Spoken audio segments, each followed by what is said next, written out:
এত দুধ দেখে তোমরা কী ভাবছো বলো তো? দাঁড়াও দাঁড়াও, আমি বলছি এত দুধ দিয়ে কী হবে। এদিকে গরম জল বসিয়ে দিলাম, মগে ঢেলে নিলাম। আর চালের গুঁড়ো দেখে তো একটু হয়তো গেস করতে পারছো। ওয়েট ওয়েট, বলছি বলছি।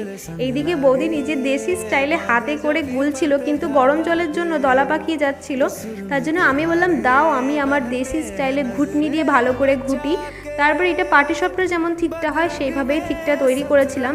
এইবার তোমরা বুঝতে পেরেছো। আচ্ছা একে বলো তো, তোমরা চিতই পিঠে বলো নাকি সরা পিঠে বলো? আমাদের বাড়িতে সরা পিঠেই বলা হয়, তার জন্য আমি একে সরা পিঠেই বলি। এবার ভালো করে ঢেকে দিলাম, দেওয়ার পরে দিকে দুধটা রেডি হয়ে গেল। তো দেখা যাক কেমন হয়। দুধে দেওয়ার পরে জানো তো একটু শক্ত হয়ে গেছিলো, জানি না কেন, কিন্তু গরম গরম বেশ সফট হয়েছিল। এবার চলে যাব আমি সন্ধ্যা দিতে। এগুলো গরম গরম দুধে ছেড়ে দিলাম। সন্ধ্যা দেওয়ার পরে আবার চলে আসলাম রান্নাঘরে। বেশ মজা লাগছিলো এই পিঠেটা করতে। তারপরে দিকে একটা নলেন গুড়ের সাথে ভিজিয়ে খেলাম। উফ, কি দারুণ স্বাদ না লাগছিল পিঠেটা।